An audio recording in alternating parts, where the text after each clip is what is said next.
జీవితంలో ఎవరిని తక్కువ అంచనా వేయొద్దు. మనం బెదిరిస్తే పడుంటారు. మన డబ్బుకు పవర్కు ఎప్పుడైనా సరే పడుండాల్సిందే.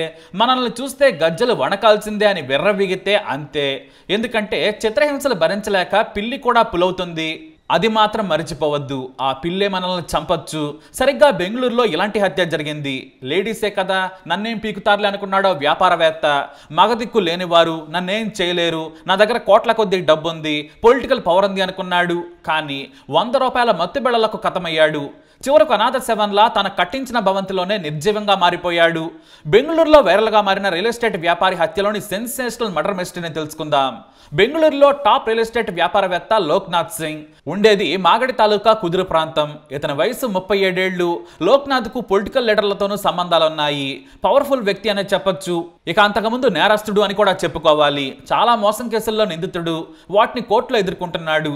ఈ లోక్నాథ్ సింగ్ జల్సారాయుడు కూడా. బాగా మద్యం మగవులతో ఎంజాయ్ చేస్తూ ఉంటాడు. ఇంకా పెళ్లి కాలేదు.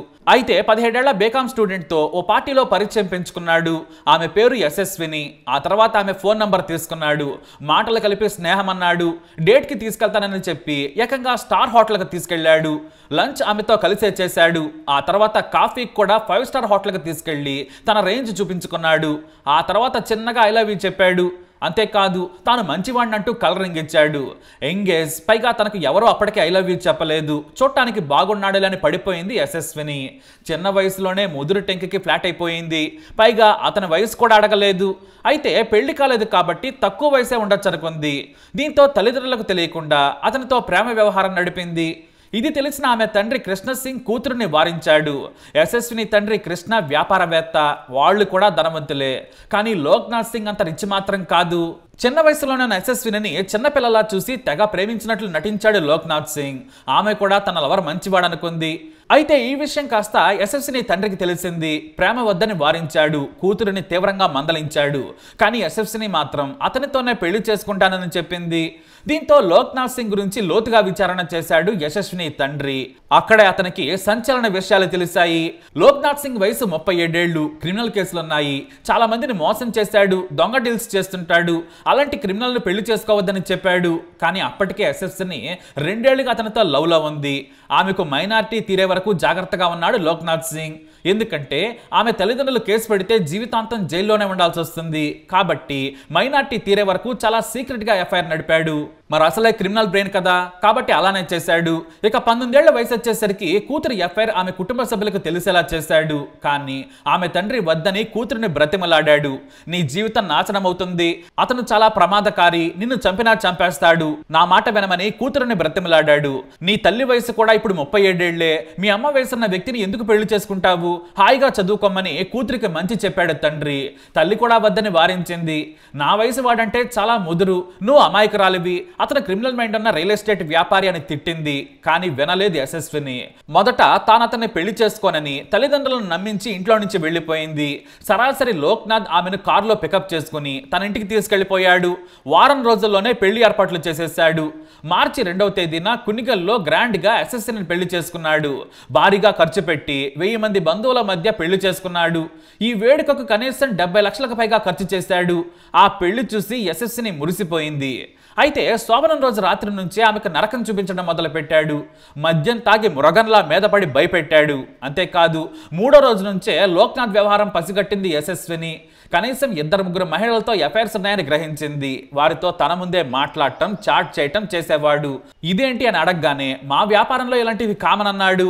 దీంతో లోక్నాథ్ ని దగ్గరకు రానివ్వలేదు యశస్విని. కానీ లోక్నాథ్ ఊరుకోలేదు. తాను కోరుకున్నప్పుడు నువ్వు నాతో శృంగారం చేయాలి, లేదంటే ఊరుకోనని బెదిరించాడు. అయితే యశస్విని ఎదురు తిరిగింది. ఎదురు తిరగడంతో కొట్టాడు. తన తల్లికి విషయం చెప్పి కన్నీళ్లు పెట్టుకుంది. నువ్వు వద్దంటే పెళ్లి చేసుకున్నావు, అతనితో సఖ్యతగా ఉండు, కొద్ది రోజులైతే సర్దుకుంటుందని మంచి చెప్పింది. కానీ లోక్నాథ్ వేధింపులు ఎక్కువైపోయాయి. దీంతో ఆమె తండ్రి మాట విని ఇంటికొచ్చేసింది. కానీ లోక్నాథ్ కి మరింత కోపం వచ్చేసింది. ఈసారి యశస్విని ఇంటికి వచ్చి అందరినీ బెదిరించాడు. మీరు గాని నా భార్యను నా నుంచి దూరం చేస్తే చంపేస్తానని భయపెట్టాడు. కానీ ఆమె తండ్రి భయపడలేదు. ఏం చేసుకుంటావో చేసుకోపా అన్నాడు. అంతేకాదు లాయర్ ద్వారా విడాకుల నోటీస్ పంపించాడు ఆమె తండ్రి. ఇటు యశస్విని కూడా తనకు లోక్నాథ్ వద్దని చెప్పేసింది. అయితే పోలీసులకు భారీగా లంచాలిచ్చి యశస్విని తండ్రి కృష్ణ మీద కేసులు పెట్టించాడు. ఇక లోక్నాథ్ ఇల్లీగల్ వెంచర్స్ వేసి చాలా మంది అమాయకులను మోసం చేశాడనే కేసులు కూడా ఉన్నాయి. అది తెలిసి తెలిసి కూతురిని ఎలాగైనా కృష్ణ కాపాడుకోవాలనుకున్నాడు. కానీ కేసులు వేసి మానసికంగా వేధించాడు. ఆయన మానసికంగా కుంగిపోయాడు. ఆ తర్వాత కూతురు భవిష్యత్తు కోసం ఆలోచిస్తూ గుండెపోటుతో చనిపోయాడు. అంతే, ఒక్కసారిగా యశస్విని కుటుంబం బజారున పడింది. మగదిక్కులేని కుటుంబంగా మారింది. యశస్విని నాన్న నా వల్లే చనిపోయాడని కుంగిపోయింది. ఆ తర్వాత అమ్మ నాన్నను చంపిన వాడిని చంపేద్దామని చెప్పింది. అందుకు ఆమె తల్లి హేమ కూడా సరేనంది. దీంతో మనంతట మనం ప్లాన్ వేయకూడదు, వాడే మన చట్టంలో ఇరుక్కునేలా చేద్దాం, సమయం చూసి చంపుదామని తల్లి చెప్పింది. తనను మోసం చేసి ప్రేమ పేరుతో ముగ్గులోకి దించాడు. పెళ్లి తర్వాత నిజ స్వరూపం చూపించాడు. మా నాన్న చావుకు కారణమయ్యాడని యశస్విని రగిలిపోయింది. చాలా పక్కాగా మత్తుమందు బిళ్ళలను సేకరించింది. తనకు తానుగా డిప్రెషన్లోకి వెళ్లడంతో నిద్ర కోసం ఆమె వాడేది. కానీ ఆమె 100 రూపాయల మత్తు బిళ్ళలను తన భర్తను చంపేందుకు వాడాలనుకుంది. లోక్నాథ్ను చంపడం అంత సులువు కాదు. ఎందుకంటే తనకంటూ ఓ గన్మెన్ ఏర్పాటు చేసుకున్నాడు. రియల్ ఎస్టేట్ వ్యాపారంలో లోక్నాథ్కు ఎంతో మంది శత్రువులు ఉన్నారు. అందుకోసమే వారి నుంచి రక్షణ కోసం, భద్రత కోసం ఓ ప్రైవేట్ వ్యక్తిని నియమించుకున్నాడు. కాబట్టి నిత్యం షాడోలా ఆ వ్యక్తి లోక్నాథ్ను అంటిపెట్టుకుని ఉంటాడు. అందుకే తన గన్మెన్ లేని సమయం చూసి చంపాలనుకున్నారు తల్లి కూతుళ్ళు. అయితే యశస్విని తండ్రి చనిపోవడంతో వారి పట్ల సానుభూతి చూపించడం మొదలుపెట్టాడు లోక్నాథ్ సింగ్. జరిగిందేదో జరిగిపోయింది, మనం కలిసి బ్రతుకుతాం, ఇక నుంచి బాగా చూసుకుంటానని నమ్మబలికాడు. కానీ అతని మాటలు నమ్మకూడదని ఆమెకు తెలుసు. దీంతో లోక్నాథ్ పై కోపడకుండా జాగ్రత్తగా మసులు కూడా మొదలుపెట్టింది యశస్విని. రోజు కాల్ చేసేవాడు. ఆమె కూడా మామూలుగానే మాట్లాడేది. అయితే మార్చి 23వ తేదీ 2025 మధ్యాహ్నం కాల్ చేశాడు లోక్నాథ్ సింగ్. మనం కలిసి చాలా రోజులవుతుంది, నేను బీర్లు తీసుకొస్తాను, నువ్వు ఫుడ్ తీసుకొని రా అన్నాడు. తాను మంచి హోటల్ నుంచి తీసుకొస్తానని చెప్పింది యశస్విని. అయితే నువ్వు నేను కలుసుకున్న విషయం ఎవ్వరికీ తెలియద్దు, నువ్వు నీ గన్మెన్ను కూడా తీసుకురావద్దు, అలా అయితే నేను వస్తాను, కావాలంటే మనం అక్కడ ఏకాంతంగా గడపచ్చని చెప్పింది. ఆ మాట వినగానే లోక్నాథ్ టెంప్ట్ అయ్యాడు. తన 19 ఏళ్ల వయసున్న పెళ్లంతో ఎంజాయ్ చేయొచ్చు అనుకున్నాడు. సరే నేను ఒంటరిగానే వస్తానని చెప్పాడు. సరిగ్గా 5 గంటలకు చిక్కబనవర దగ్గరలోని ఓ హోటల్లో స్టఫ్ కోసం ఫుడ్ తీసుకుంది యశస్విని. అక్కడికి వచ్చి లోక్నాథ్ ఆమెను పిక్ చేసుకున్నాడు. ఎక్కడైనా నిర్మానుష్య ప్రాంతానికి తీసుకెళ్ళు, నేను మీ ఇంటికి రానని ముందే చెప్పేసింది. మన బీజీఎస్ లేఅవుట్ ఉంది, మన ఫ్రెండ్స్దే, నాకు కూడా షేర్ ఉందని ఆమెకు చెప్పాడు. అక్కడ ఎవరో ఉండరు కదా అని అడిగింది. పని ఇప్పుడు నడవడం లేదు, ఎవ్వరు ఉండరు, నా మాట నమ్మమన్నాడు. అలా చాలా తెలివిగా లోక్నాథ్ను ట్రాప్ చేసింది. మరోవైపు కూతురును దూరంగా గమనిస్తూ వస్తోంది తల్లి హేమ. ఇక బీజీఎస్ లేఅవుట్కి వెళ్ళిన తర్వాత మద్యం తాగదామని ఓ చిన్న క్లాత్ను అక్కడ పరిచాడు. కూల్ బేర్లను అక్కడ పెట్టాడు. ఇద్దరు కలిసి బీరు తాగడం స్టార్ట్ చేశారు. ఇతర విషయాలు మాట్లాడుకుంటున్నారు. అయితే తనకు ఫోన్ రావడంతో పక్కకెళ్ళాడు లోక్నాథ్ సింగ్. దీంతో అతను తినే స్టఫ్లో టాబ్లెట్ల పడిన మొత్తం కలిపేసింది. ఆ తర్వాత వెనక్కి వచ్చిన లోక్నాథ్ బీర్ తాగుతూ స్టఫ్ తినడం మొదలు పెట్టాడు.